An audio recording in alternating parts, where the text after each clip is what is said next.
تو کنیکٹ ہوتے ہیں تو پھر بتا دیں. میں ابھی دعوت خطاب دے رہا ہوں پاکستان پیپلز پارٹی کے چیئرمین جناب بلاول بھٹو زرداری صاحب کی طرف سے آئے ہوئے وفد کے قائد محترم جناب سعید غنی صاحب کی خدمت میں کہ وہ مائک پر تشریف لائے اور اپنے زرین خیالات کا اظہار فرمائے. محترم جناب سعید غنی صاحب آپ سے مخاطب ہوا چاہتے ہیں.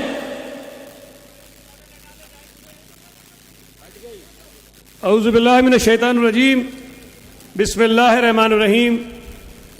نہایت ہی قابل احترام مولانا فضل الرحمان صاحب پاکستان مسلم لیگ نون کے قائدین، جناب محمود خان اچنزئی صاحب، اسٹیج پہ موجود پی ڈی ایم کے تمام رہنماؤں اور پنڈال میں موجود بھائیوں کو السلام علیکم. میں مولانا صاحب سے بھی اور آپ سے بھی معذرت چاہتا ہوں کہ مجھے آنا بہت پہلے چاہیے تھا، لیکن میں لاڑکانہ میں تھا اور وہاں سے آنے میں کوئی تاخیر ہوئی، اور اس لیے میں آپ کی بہت ساری تقاریر اور آپ کے اجتماع کو شروع سے جوائن نہیں کر سکا. لیکن پاکستان پیپلز پارٹی اور فلسطینیوں کا جو ایک تعلق رہا ہے وہ کسی سے ڈھکا چھپا نہیں ہے. میں یہ سمجھتا ہوں کہ پاکستان میں تمام سیاسی جماعتیں جن کے آپس میں کتنے اختلافات ہو، کتنے ہی نظریات میں فرق ہو، لیکن جہاں پر اسرائیل کو منظور کرنے کی بات آئے گی، تسلیم کرنے کی بات آئے گی، فلسطینیوں کی مرضی کے خلاف کوئی ان کے اوپر فیصلہ مسلط کرنے کی بات آئے گی، تو میں یہ سمجھتا ہوں کہ پاکستان کا ایک ایک بچہ، ایک ایک بزرگ، ایک ایک جوان، چاہے وہ سیاسی طور پر کسی بھی جماعت سے وابستہ ہو، وہ ایک آواز ہو کر کہے گا نامنظور، نامنظور، اسرائیل نامنظور. اور ہمیں کوئی حیرت نہیں ہے اس حکومت نے اگر یہ ایک شوشہ چھوڑا اور ایک فیلر چھوڑا کہ وہ اس بات کو چیک کریں، ٹیسٹ کریں کہ اگر اسرائیل کو تسلیم کرنے کی بات ہو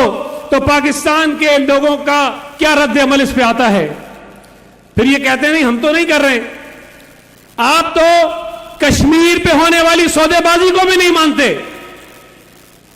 آج کشمیر یہ لاکھ کہہ لیں کہ ہم نے کچھ نہیں کیا، یہ سودے بازی کشمیر پہ کر چکے ہیں. جو کام بھارت نے پچھلے 70 برسوں میں نہیں کیا تھا وہ اس ملک کے اوپر اس عمرانی حکومت کے نازل ہونے کے بعد انڈیا نے وہ کام کیا کشمیریوں کے ساتھ جس کا شاید اس نے پہلے سوچا بھی نہیں تھا. اور آج یہ خوش ہیں کہ ایک سڑک کا نام رکھ دیا سری نگر ہائی وے، اور پھر کہا تھا کہ ہر جمعے کو کھڑے ہو کر احتجاج کریں گے. پہلے تو یہ جمعے والا احتجاج کرنا ہی بڑا شرمناک تھا کہ کہاں کشمیر پہ بھارت کا قبضہ اور کہاں سڑک پہ کھڑے ہو کر پاکستان میں 5 منٹ کا احتجاج. ان نادیدوں سے تو وہ احتجاج بھی نہیں ہو رہا. مجھے بتائیے کہ پچھلے کتنے جمعے گزر گئے، کیا آپ کو کہیں وزیر اعظم کو احتجاج نظر آ رہا ہے؟ کوئی احتجاج نہیں. یہ شخص جس کو ہم سمجھتے ہیں کہ یہ مودی کا چیف پولنگ ایجنٹ تھا، یہ واحد پاکستانی سیاستدان ہے جس نے کہا کہ اگر مودی جیتے گا تو کشمیر کا مسئلہ حل ہوگا. ہاں، کشمیر کا مسئلہ حل ہوا ہے، لیکن جس طرح بھارت چاہتا تھا. کشمیر کا مسئلہ حل ہو رہا ہے جس طرح سے بھارت چاہتا ہے. کشمیر کا مسئلہ اس طرح حل نہیں ہو رہا جس طرح کشمیری چاہتے ہیں. کشمیر کا مسئلہ اس طرح حل نہیں ہو رہا جس طرح پاکستانی قوم چاہتی ہے. کشمیر کا مسئلہ اس طرح حل نہیں ہو رہا جس طرح تاریخی پاکستان کا موقف تھا اس پر. تو جنہوں نے کشمیر کا سودا کر دیا ان سے کوئی بعید نہیں ہے کہ وہ فلسطینیوں کے جذبات کا بھی سودا کریں گے، وہ پاکستانی قوم کے جذبات کا بھی سودا کریں گے. اور کسی دن اچانک سے کوئی نیا ڈرامہ ہوگا اور پتہ چلے گا کہ پیچھے سے کوئی اور کارروائی ہو گئی اور فلسطین کے لوگ دیکھتے رہ جائیں گے. اور میں سمجھتا ہوں کہ پاکستان کو چھوڑ کر دنیا کے کئی عرب ممالک نے بھی جس طرح سے کشمیریوں کی جو امیدیں تھیں اس کا خون کیا ہے، انہیں آج بھی فلسطینیوں کو پاکستانیوں سے امید ہے.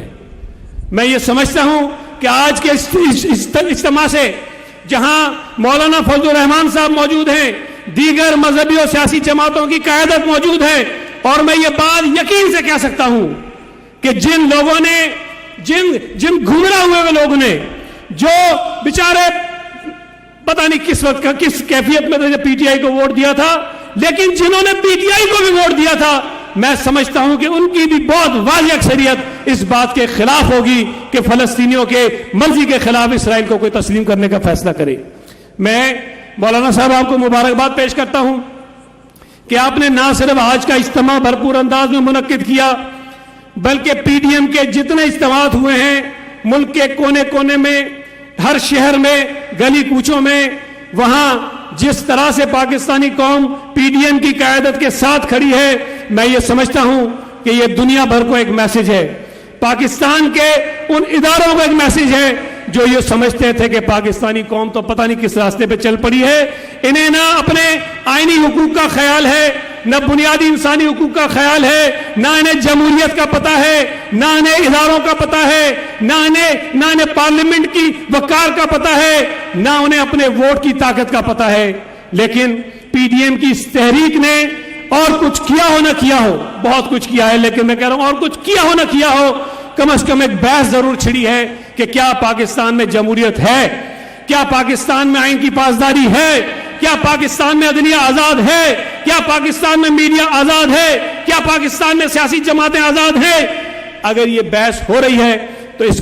اس کا سہرا بھی پی ڈی ایم کی قیادت کے سر جاتا ہے۔ انشاءاللہ تعالی مولانا فضل الرحمان کی قیادت میں، بلاول بھٹو زرداری کی قیادت میں، میاں نواز شریف کی قیادت میں، محمود خان اچکزئی کی قیادت میں، اختر مینگل صاحب کی قیادت میں، اور پی ڈی ایم کی دیگر جماعتوں کی جتنی قیادت ہے ان سب کی رہنمائی میں پاکستانی قوم وہ پاکستان حاصل کرے گی جس کا وعدہ قائد اعظم محمد علی جناح نے کیا تھا۔ اور آج اسی مزار کے سائے میں کھڑے ہو کر جب ہم یہ بات کرتے ہیں تو یقیناً قائد اعظم محمد علی جناح بھی قبر کے اندر خوش ہو رہے ہوں گے، جنت کے اندر خوش ہو رہے ہوں گے کہ کوئی تو پاکستان میں ایسے لوگ ہیں جو میرے خوابوں کے مطابق بتائے ہوئے پاکستان کی لڑائی لڑ رہے ہیں اور جد و جہد کر رہے ہیں کہ پاکستانیوں کو ان کے ووٹ کا حق ملنا چاہیے۔ اور جو ڈاکہ پڑتا ہے ہمارے ملک میں الیکشنز کے اوپر، میرے اور آپ کے ووٹوں کے اوپر، اور جہاں کراچی میں ہم کھڑے ہیں ووٹوں پر ڈاکہ سب سے زیادہ کراچی میں پڑتا رہا ہے، ہر الیکشن میں پڑتا رہا ہے۔ ہماری بد نصیبی ہے، ہماری بدقسمتی ہے کہ ہم چاہتے ہیں کہ کراچی ترقی کرے، لیکن کراچی کے لوگوں کو ان کے ووٹ کا حق نہیں دیں گے۔ ووٹ کسی کو پڑے گا، ڈبہ کسی کا جیتے گا، اور اسمبلی میں کوئی اور جائے گا، اور جب تک یہ سلسلہ چلتا رہے گا نہ قائد اعظم محمد علی جناح کی روح کو کوئی سکون ملے گا اور نہ ہی پاکستان کے عوام کو ان کے حقوق ملیں گے۔ انشاءاللہ تعالی ہم پی ڈی ایم کی قیادت میں پاکستان جو محمد علی جناح نے دیکھا تھا، قائد اعظم محمد علی جناح نے دیکھا تھا، جو پاکستان جس کا وعدہ 1973 کے آئین میں شہید ذوالفقار علی بھٹو نے کیا تھا، جس کی قربانی میں محترمہ بینظیر بھٹو نے اپنی جان دے دی، وہ پاکستان ہم لے کے رہیں گے، اور انشاءاللہ تعالی کامیابی عوام کی ہوگی۔ عوام سے بڑی طاقت کوئی نہیں ہوتی۔ بہت بہت شکریہ۔ کریں گے استوار جیسے ہوتا ہے زمین کے